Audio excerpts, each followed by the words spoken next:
Art farms and homestay. আমি 13 বছর ধরে এটার সঙ্গে যুক্ত। এটা আমাদের ফার্মস অ্যান্ড হোমস্টে।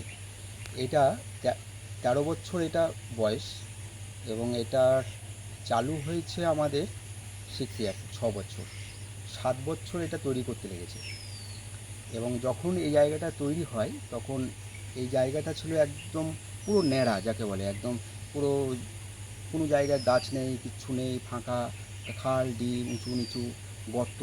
আমাদের যে সামনে একটা পুকুর আছে, এই পুকুরটার মাটি কেটে সমস্ত জায়গায় ভরাট করে তারপর এগুলোকে মাটি পরীক্ষা করে এই জায়গাগুলো বানানো হয়েছে। এক্সটার্নাল এনভায়রনমেন্টটা কী হবে, কোথায় গাছ লাগাবো, কোনখানে আমরা ওয়েটিং রুম করব, কোনখানে আমরা ডাইনিং রুম করব, ঘরটা কেমন হবে, এটা এক্সটার্নাল এনভায়রনমেন্টটা হচ্ছে ওনার। এবং আমাদের এই রেয়ার আর্টে যে প্রথম যে মেন বিল্ডিংটা দেখতে পাবেন, সেখানে দেখবেন একটা অন্যরকম ডিজাইনের এবং চারদিকে চাল আছে, মাঝখানে একটা চূড়ার মতো, যে মেন বিল্ডিং যে রুমটা বাড়ি। আর এখানকার যে মডেলটা করা হয়েছে, সেই মডেলটা করা হয়েছে সাধারণত ন্যাচারালের উপর। যে ন্যাচারালকে যারা ভালোবাসবে তারাই এখানে তাদের পক্ষে উপযুক্ত। যারা ন্যাচারালের সঙ্গে যুক্ত নয় তাদের কিন্তু এই জায়গাটা খুব একটা ভালো লাগবে না, কারণ এখানটা পুরোটাই হচ্ছে ন্যাচারালের উপর। পুরো গাছ এবড়ো খেবড়োভাবে লাগানো, কোনো শেপ নেই। হ্যাঁ, মৌমাছি প্রজাপতি সব ঘুরে বেড়াচ্ছে গাছের মধ্যে, তারা মধু সংগ্রহ করছে, এরকম বিভিন্ন পাখির ডাক এখানে শোনা যায়। একটা বড় গাছ আছে, সেখানেও প্রচুর পাখির ডাক। এবং এখানে প্রায় 120টা প্রজাতির পাখি এখানে ঘুরে বেড়ায়।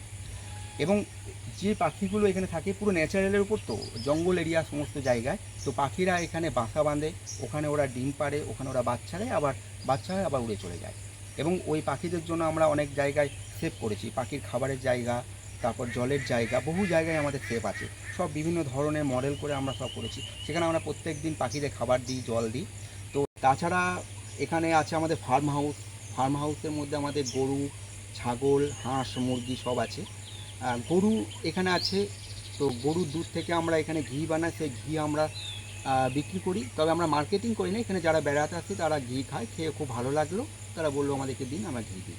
এবং আমাদের এখানে যে কিছু ফলের গাছ আছে, সেটা খুব যে ফলের গাছ আছে তা নয়, কিছু ফলের গাছ আছে, একটা কাঁঠাল গাছ বা পেয়ারা গাছ এরকম।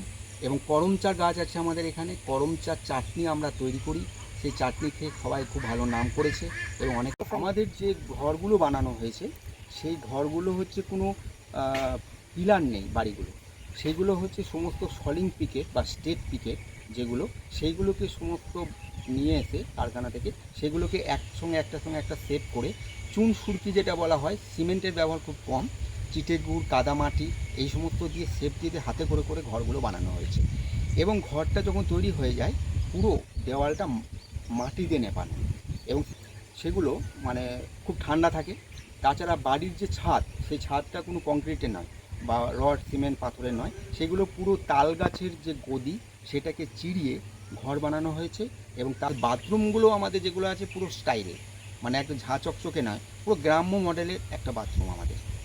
বেসিন যেগুলো আছে, বেসিন সেটা হচ্ছে কাঁসার যে গামলা সেটা দিয়ে বেসিন করা হয়েছে, কাঁসার গামলা দিয়ে, তারপর পাথর দিয়ে এরকম বেসিন করা হয়েছে।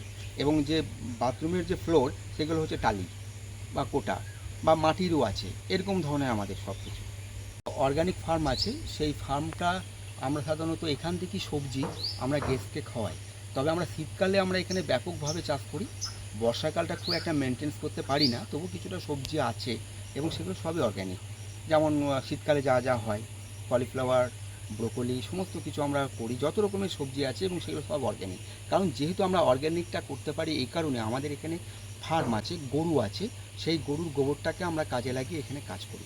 তাছাড়া আমরা মাস্টার্ড অয়েল চাষ করি এখানে, এবং সেই মাস্টার্ড অয়েল চাষ পুরো অর্গ্যানিক, সেটা আমরা এখানে খাওয়াই।